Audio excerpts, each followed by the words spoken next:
Everyone, welcome to the video lecture for Unit 2, Module 4.3. In this one, we're going to talk briefly about the cardiac cycle. As always, here's your learning objectives. Be sure to use these not only on your lecture quiz, but to help you study for your unit exam. All right, let's get started. So a brief resting phase follows each heartbeat, allowing time for the chambers to relax and prepare for the next heartbeat. The period between the start of one heartbeat and the beginning of the next is a single cardiac cycle. It includes alternating periods of contraction and relaxation. For any one chamber in the heart, the cardiac cycle can be divided into two phases, one, systole, and two, diastole. During systole, or contraction, the chamber contracts and pushes blood into an adjacent chamber, or an arterial trunk. Systole is followed by diastole, or relaxation. During diastole, the chamber fills with blood and prepares for the next cardiac cycle. Fluids move from an area of higher pressure to an area of lower pressure. In the cardiac cycle, the pressure within each chamber rises during systole and falls during diastole. Valves between adjacent chambers help ensure that blood flows in the right required direction. But blood flow from one chamber to another only if the pressure in the first chamber exceeds that in the second. This basic principle governs the movement of blood between atria and ventricles, between ventricles and arterial trunks, and between major veins and the atria. The correct pressure relationships depend on the careful timing of contractions. For example, blood could not move in the proper direction if an atrium and its attached ventricle contracted at precisely the same time.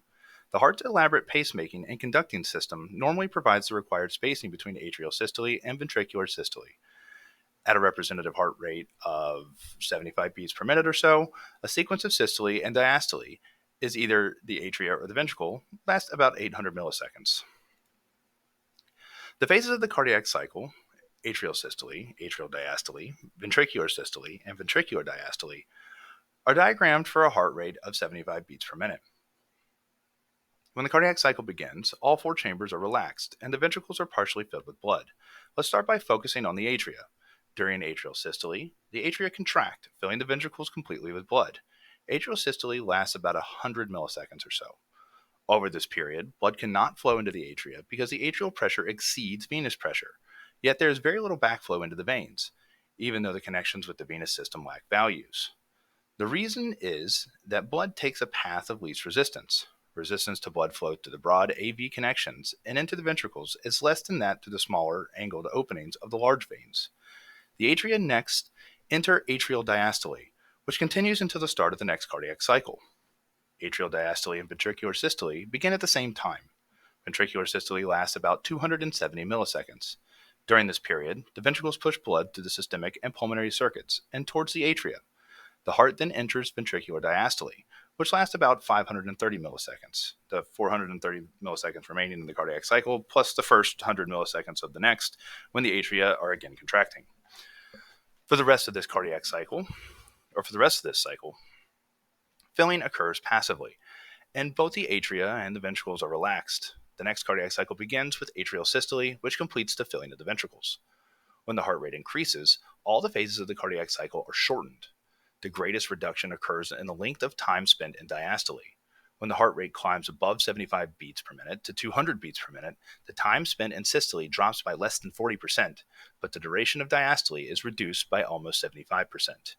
The figure here plots the pressure and the volume changes during the cardiac cycle. It also shows an EKG for the cardiac cycle. The figure here shows pressure and volume within the left atrium and left ventricle, but our discussion applies to both sides of the heart. Although the pressures are lower in the right atrium and the right ventricle, both sides of the heart contract at the same time, and they eject equal volumes of blood. The cardiac cycle begins with atrial systole, which lasts about 100 milliseconds, and a resulting adult. Step 1. As the atria contract, rising atrial pressures push blood into the ventricles through the open right and left AV valves. Step 2. At the start of atrial systole, the ventricles are already filled with about 70% of their normal capacity due to passive blood flow during the end of the previous cardiac cycle. As the atria contract, rising atrial pressures provide the remaining 30% by pushing blood through the open AV valves. Atrial systole essentially tops off the ventricles. Step 3. At the end of atrial systole, each ventricle contains the maximum amount of blood that it will hold for this cardiac cycle. The quantity is called the end diastolic volume, or EDV. In an adult who is standing at rest, the end diastolic volume is typically about 130 milliliters. As atrial systole ends, ventricular systole begins. It lasts approximately 270 milliseconds in a resting adult. As the pressures in the ventricle rise, Above those in the atria, the AV valves are pushed closed. Step 4. During the early stages of ventricular systole, the ventricles are contracting, but blood flow has yet to occur. Ventricular pressures are not yet high enough to force open the semilunar valves and push blood into the pulmonary or aortic trunk. Over this period, the ventricles contract isometrically. They generate tension and pressures rise inside of them. But blood does not flow out of it. The ventricles are in isovolumetric contraction. All the heart valves are closed. The volumes of the ventricles do not change, and the ventricular pressures are rising. Step 5. Once pressure in the ventricles exceeds that in the arterial trunks, the semilunar valves open and blood flows in the pulmonary aortic trunks. This point marks the beginning of ventricular ejection. The ventricles now contract isotonically. The muscle cells shorten, and the tension production remains relatively constant. After reaching a peak, ventricular pressures gradually decline near the end of the ventricular systole. The right ventricle also goes through periods of isovolumeric contraction and ventricular ejection, but pressures in the right ventricle and pulmonary trunk are much lower. During ventricular ejection, each ventricle ejects 70 to 80 milliliters of blood, which is also considered the stroke volume of the heart. The stroke volume at rest is roughly 60% of the end diastolic volume. This percentage, known as the ejection fraction, varies in response to changing demands of the heart. And we'll discuss regulatory mechanisms involved in the next module.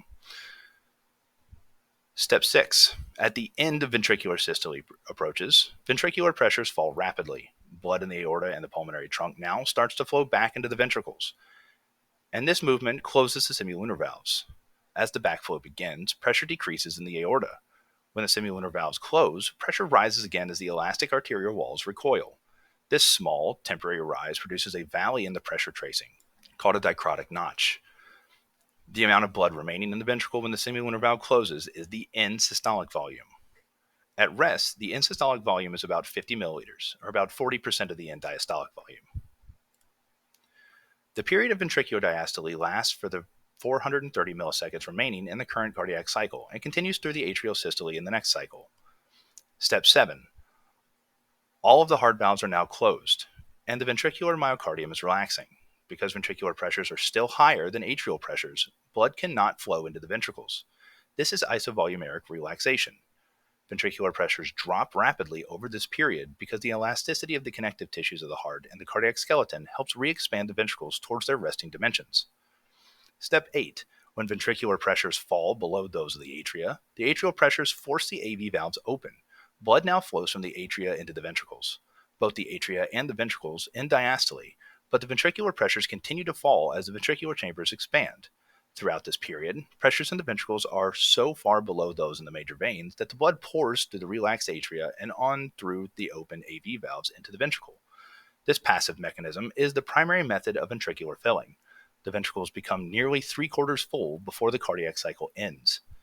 The relatively minor contribution that atrial systole makes to ventricular volume explains why individuals can survive quite normally when their atria have been so severely damaged that they can no longer function. In contrast, damage to one or both ventricles can leave the heart unable to pump enough blood through peripheral tissues and organs. A condition of heart failure then exists. Listening to the heart, which is a technique called auscultation, is a simple and effective method of cardiac assessment. Clinicians use an instrument called a stethoscope to listen for normal and abnormal heart sounds. Where the stethoscope is placed depends on which valve is under examination. Valve sounds must pass through the pericardium, surrounding tissues, and the chest wall, and some tissues muffle sound more than others. For this reason, the placement of the stethoscope differs somewhat from the position of the valve under review. There are 4 heart sounds, named S1 through S4. If you listen to your own heart with the stethoscope, you'll clearly hear the first and second heart sounds. These sounds accompany the closing of your heart valves. The first heart sound, known as lub, S1, lasts a little longer than the second, called dup, or S2. S1 marks the start of ventricular contraction, when the AV valve closes and the semilunar valves open. S2 occurs at the beginning of ventricular filling, when the semilunar valves and the AV valves open. Third and fourth heart sounds are usually very faint and are seldom audible in healthy adults.